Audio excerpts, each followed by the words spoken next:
Well, good morning and welcome to day 9 of the Democrat shutdown. We give you a daily update here to just talk about what's happening and where we see things headed. Joined here by our leadership team and, of course, Chairman Mike Bost, who will talk with you about the pain that's being inflicted on veterans in particular. He runs that committee. I just want to summarize everything this morning as I've been doing on some interviews earlier today. This morning, Americans are watching a remarkable split screen. Two things happening simultaneously, and there's a rather stunning contrast between the two. On one screen, you see President Trump and Republicans delivering for the American people. You see President Trump and Republicans cutting taxes for hardworking American families. You see us ending the border crisis, ending the crime crisis. You see us eliminating fraud, waste, and abuse in government, and now resolving violent conflicts around the world. What President Trump achieved yesterday, was announced last night, is a truly historic foreign policy achievement. I mean, it cannot be understated. We should give a whole press conference just about that. The deal that he struck between Israel and Hamas will achieve incredible results, not just for that region, but for every peace-loving people around the world, everyone around the world. He's going to bring the hostages home. 2 years they've been in captivity.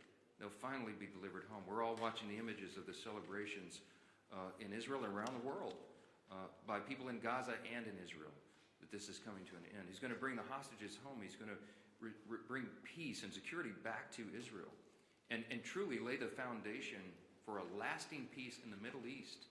This is a goal and an objective that's been stated by presidents and politicians and policymakers and people around the globe for generations. And President Trump has the strength and the vision and the resolve to do it. He's the only president who could have, as has been demonstrated. And look at the other side of the screen. So that's all going on one side of the split screen. Now look at the other. The stark contrast with the Democrats who have shut down the government. Republicans are busy working around the clock to deliver for the American people, voting over and over to open the U.S. government, and laying the foundation for lasting peace and working to deliver for American troops and military families. And what do you see on the other screen? Democrats playing games with the lives and livelihoods of the people we represent. They have now voted in the Senate. The Senate Democrats have voted 6 times to keep the government shut down. And I just want to tell you one of the most outrageous things I've seen since I've been following politics in the mid-'80s when I was a kid in the Reagan era. Chuck Schumer did an interview last night and bragged, this is what he said, quote, he had the audacity to say, quote, every day of this shutdown gets better for us, his party. I don't even know how to comment on that. It's so stunning to me how callous he can be to play political games and use American citizens as the pawns in a political game. We're in day 9. The consequences of this Democrat shutdown are very real, and he can mock it and he can pretend like it gets better for him. It doesn't. It doesn't get better for the country. Right now, half our civilian federal employees are on furlough. Real, vital, critical services that American citizens in all categories rely upon are halted. And when we talk specifically about our military, right now service members, military personnel at home and abroad, as well as Border Patrol agents, TSA, air traffic controllers, they're all working without pay. I was on C-SPAN this morning on that program they do in the morning where American citizens call in. They have a Republican line, Democrat line, and independent line. One of the callers called in and she was so upset. She's a young military mother. And she has 2 special needs children as she told her story. In tears, she's so angry, and so am I, that their services are being delayed. I mentioned here at this podium last few days, I mean, I have a big military district in Louisiana's 4th District. We have Fort Polk in Barksdale Air Force Base. Lots of airmen, lots of soldiers. Many are deployed right now, defending your freedom around the world. And they've left their young families at home. They live paycheck to paycheck, many of these service members. And this is not a game. Chuck Schumer thinks it is. He says, quote, every day of the shutdown gets better for us. What the heck is he talking about? All of us on this side, we're kept up at night. This is a sad situation, and we've got to get through it. Almost 3 weeks ago, just by way of quick review, the House did its job. We did the responsible thing. We passed a clean, continuing resolution, no frills, nothing to it, 24 pages, bare minimum, to keep the lights on, so that Republicans and Democrats can do their work, and get together and do this job to deliberate and negotiate and go through the process that Congress does on everything all the time, to work on all these issues. We voted to keep critical programs funded, and that ensures federal workers get paid, that our troops and TSA agents and Border Patrol and many more get their paychecks. We had that vote almost 3 weeks ago. Virtually every Republican voted to keep the government open and to make sure those paychecks are done. The Democrats in the House, all but one, voted to close the government and, by extension, stop paying troops, stop paying TSA agents, Border Patrol, air traffic controllers, and all the rest. We've done our job, and the Democrats need to do theirs now. That ball has been sent to the other court. That is the place where it lands right now. 6 times, I remind you, they voted to shut it down. We need 5 Democrats to break ranks. We need 5 of them to wake up and come to their senses and do the right thing for the American people. How long are they going to allow this pain to be sustained? I talked to the president last night. He called me after the peace deal was done, and he and I both lament, we all do, this terrible situation that we're in. While we're working to do all these positive things for the people and even settle conflicts around the world, the Democrats are playing games.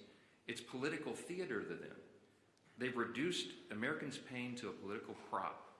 I'll just say this briefly. I'm going to let the other leaders speak here, but just a few things that you've seen. While we're doing all this work, we're working around the clock to deliver on all these things I've just listed.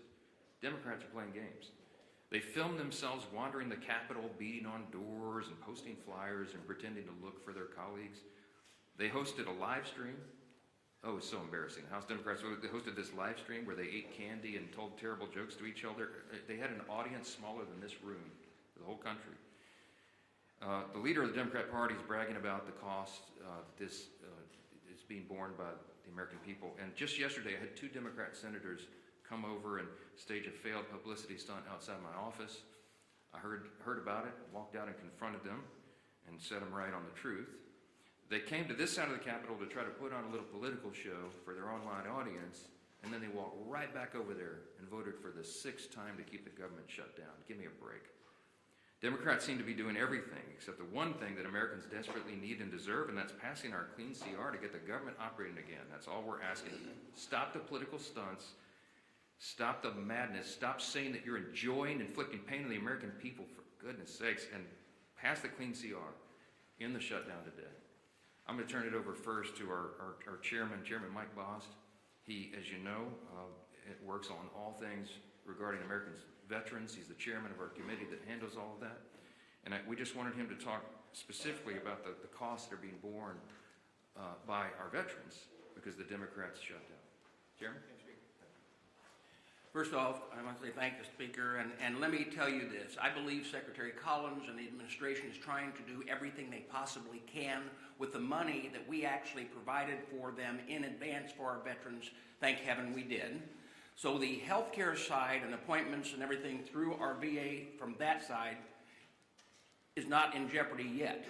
But let me tell you the areas that are and the concerns we have. In the CR that we pushed over 3 weeks ago now, we actually had extenders for certain programs that are vitally important, like the Fox Grant, which provides mental health in contracted mental health for many of our veterans who the suicides continue to happen at 17 a day. We also have things that we pushed over as far as the concerns we're dealing with continuing education. Continuing education is starting to fall by the wayside. The concerns that we have with other programs like this, there's about 7 of those programs, but those are going to start falling by the wayside. Now, one of the concerns that we're already hearing is the GI Bill. Right now, we're hearing rumors that as many as half of the people that have a GI Bill are not receiving GI Bill payments to their universities, and therefore, when they get on the line to try to call to make sure that their education will continue and it'll be paid for, to try to straighten it out, there's no one there to answer the phones. That is a concern. Day to day, our veterans are trying to make ends meet. Day to day, they're trying to hold on to their benefits. And day to day, they keep hearing these concerns, and they're going to continue to get worse. As a veteran, and as someone who tries to provide for them, the fear that I have for them is as this goes on, it will only get worse. It's not a game. It affects real people's lives. Another program that's out there that is concerning is those that might be needing home health care. Those are private providers. Now, like I said, Secretary Collins is trying to shift things around, but the authorization language expired on the 1st of October. Folks, this is not a game. It's very, very serious. And let me tell you this as well. As I watch us coming up on the deadline on the 15th, that the first time that our not only our veterans in dealing with this, but our military personnel, our young enlisted that may have spouses and children that are making it payday to payday, are all of a sudden trying to figure out, I'm living payday to payday, but I'm going to get no pay due. Let me tell you, that's personal to me. That's who I was. When I joined the United States Marine Corps, I was 18 years old and turned 19 in boot camp, got married out of boot camp, had a child, and for a short period of time, it was during the Carter administration, and we were living payday to payday. And when you saw no pay due, not everybody's got a parent that they can call.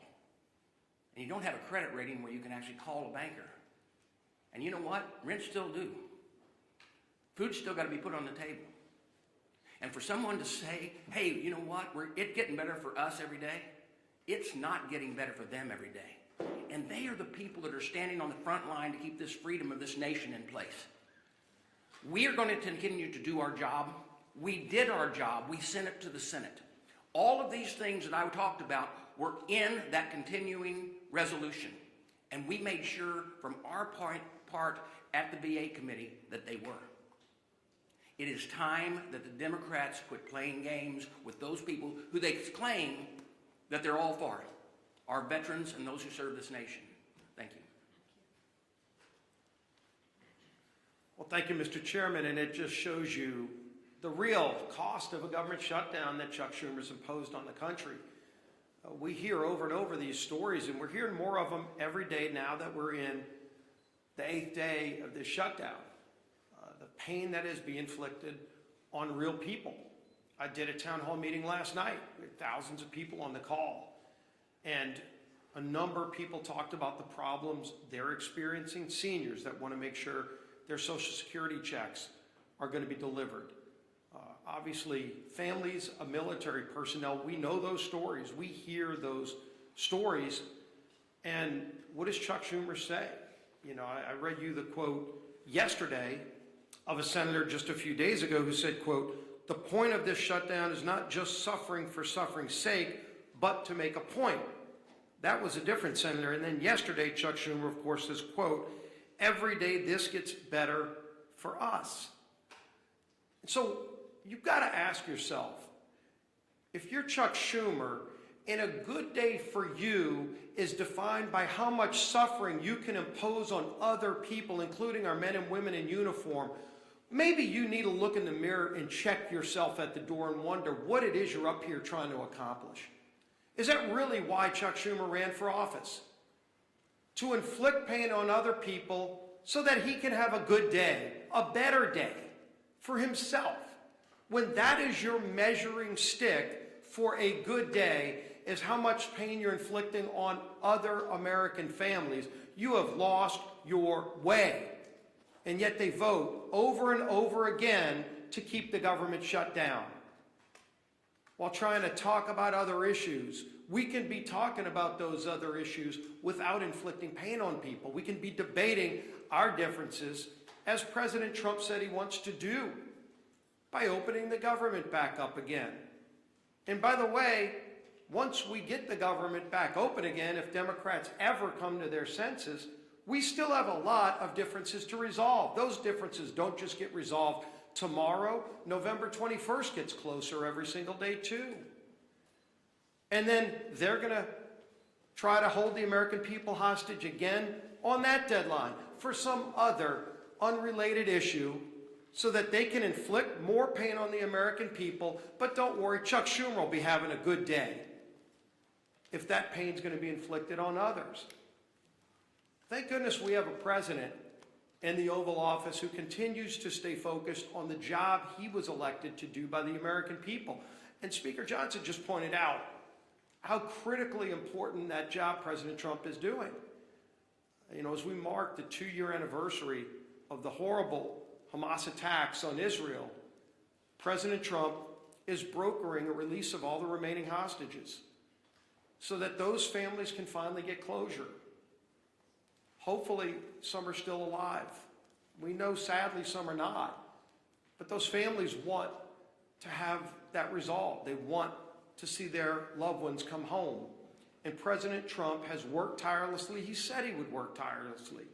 And he continues to deliver for the American people. He continues to lead on the world stage and stand up to the bullies around the world.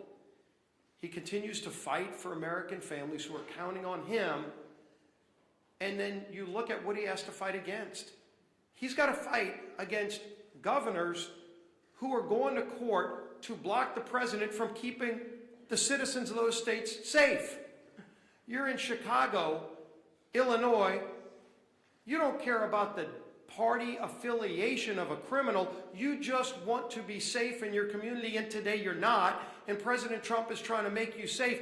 You would think your governor for one day would put aside those petty differences and say, well, gee whiz, Mr. President, finally we agree on something. But no, the Democrat Party has made a decision.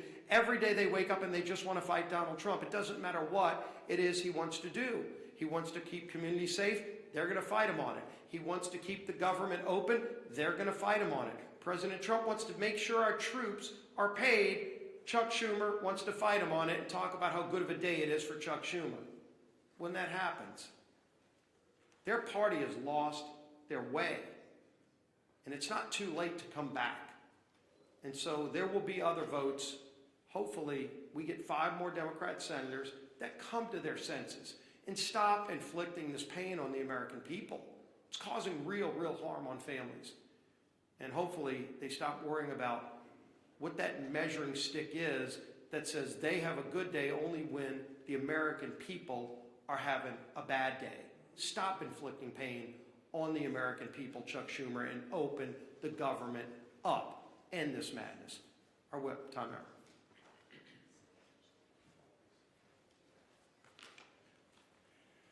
Yesterday, Senate Democrats, including the 2 senators from my home state of Minnesota, Tina Smith and Amy Klobuchar, voted for a 6th time, as the Speaker mentioned, to shut the government down or keep it shut down. 6 times.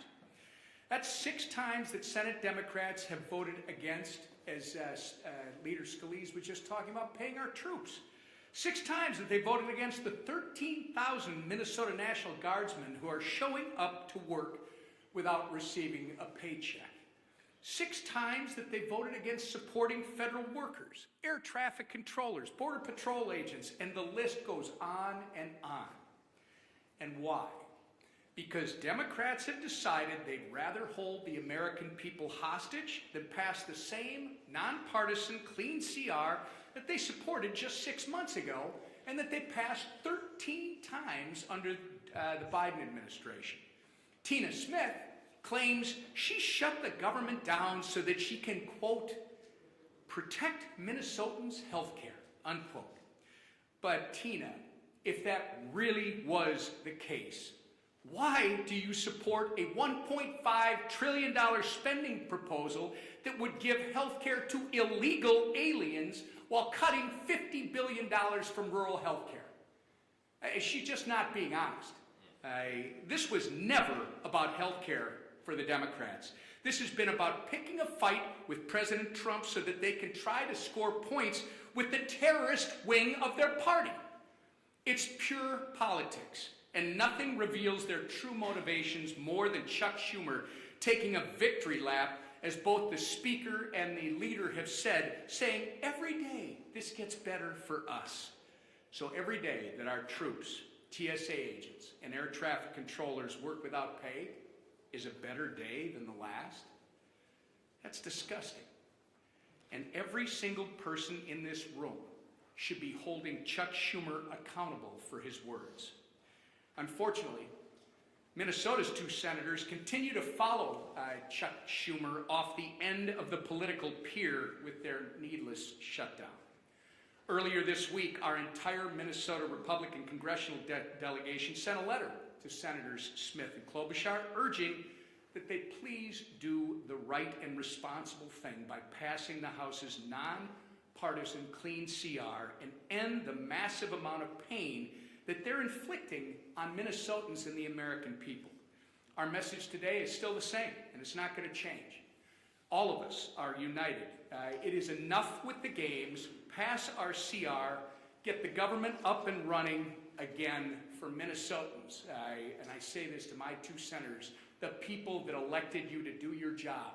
Do your job. Your constituents deserve better than this. And with that, I turn it over to our conference chair.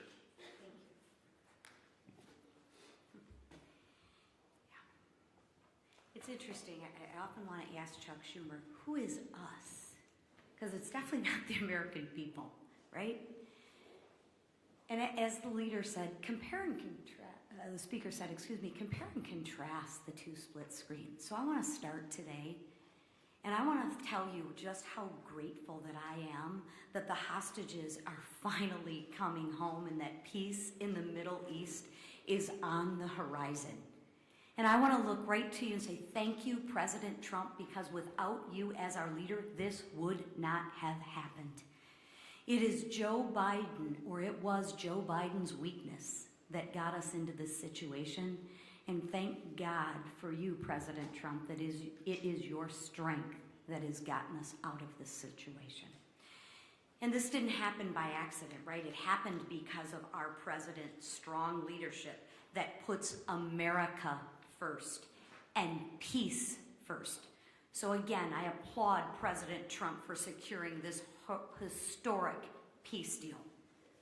Now, like our speaker said, let's shift gears.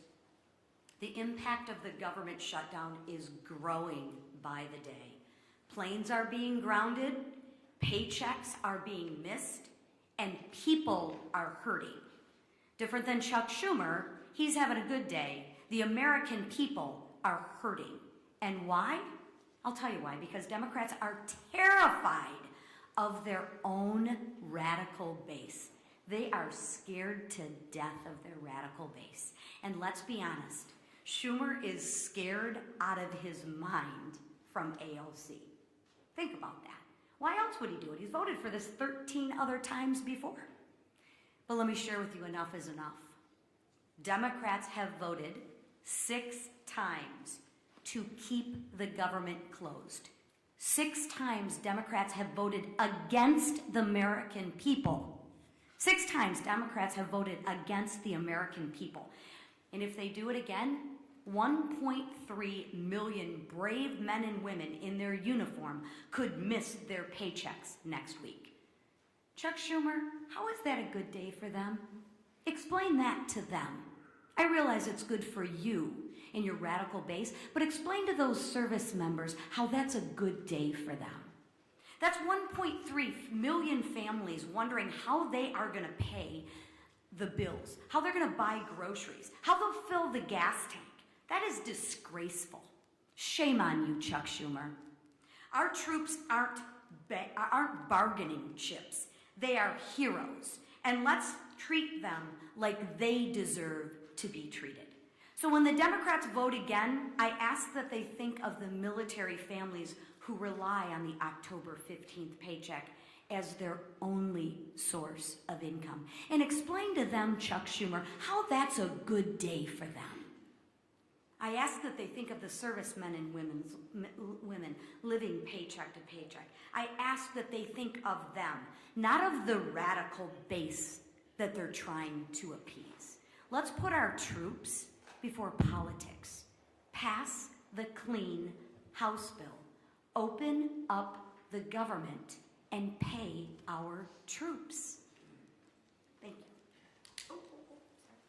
Yes, go ahead. I understand this is a heavy situation, this shutdown. Both parties think that they have the right goal and they're trying to strategize their way there.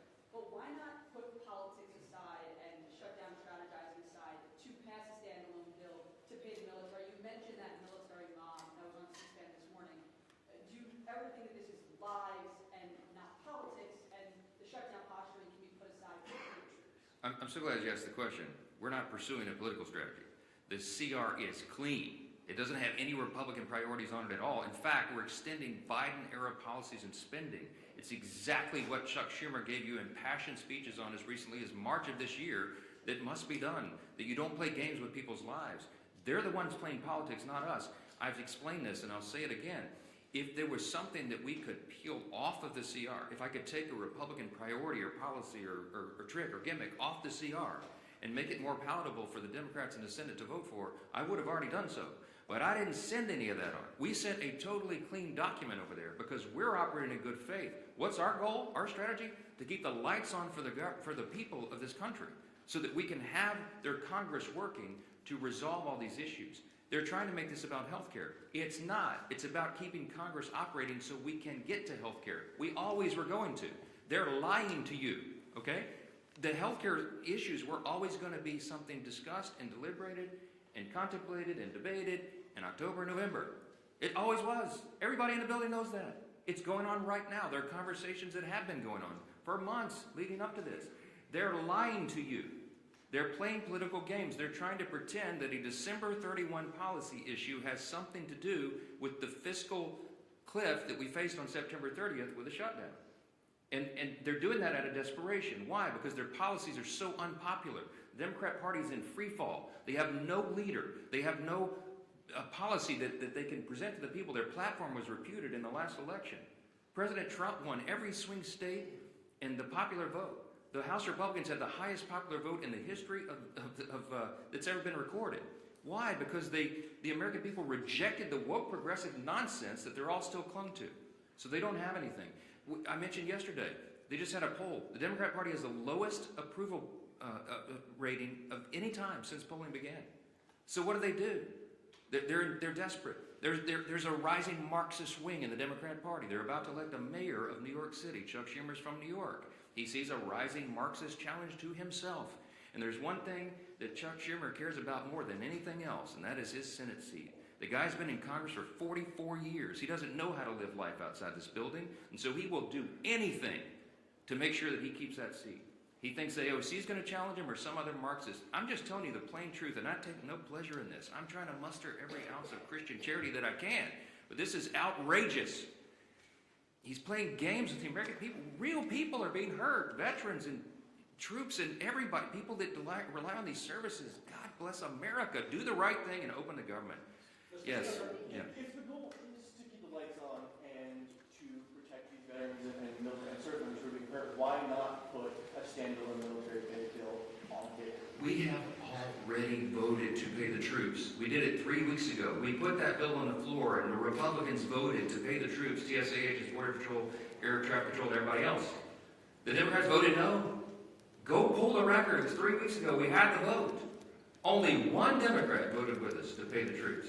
We've done it. The House has done its job. The reason the House is in here in regular session is because they turned the lights off.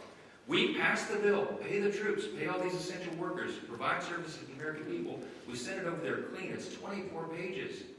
It's a bare bones document. It has no Republican priorities on it at all.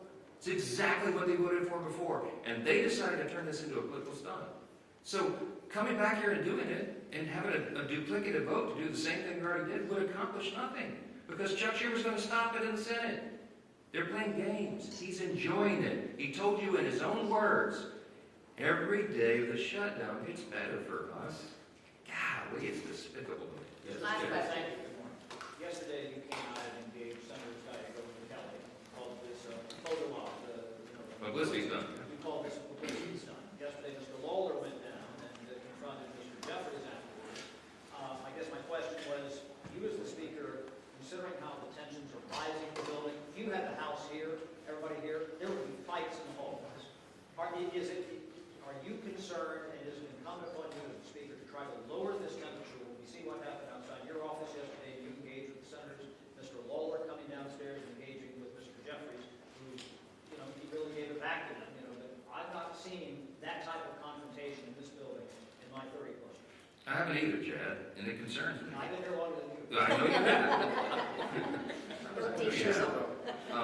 Look, since I got here, January 2017, I've been working on restoring civility to the institution. The first thing I ever did in Congress was draft the Commitment to Civility. I was proud that 52 out of 53 members of my freshman class, as I remember, signed on to that. Republicans and Democrats. Treat one another with dignity and respect. Let's have policy disputes, but not make it personal. This gets personal. Emotions are high. People are upset. I'm upset. I'm a very patient man, but I am very angry right now because this is dangerous stuff. And so, is it better for them probably being physically separated right now? Yeah, it probably is, frankly. I wish that weren't the case. But we do have to turn the volume down. The best way to turn the volume down is to turn the lights back on and get the government open for the people. Do the right thing. We need 5 Senate Democrats. Remember, it's math. We have to have 60 votes in the Senate to do this. Every Republican in the building is voting to open the government. The president wants to open the government. We need a few more Democrats because we only have 53 Republicans in the Senate. We got to have a handful of Democrats to join and do the right thing, and I hope they will. We'll keep you posted, wait for developments, and let's pray this in soon. Thank you. Is the House in session next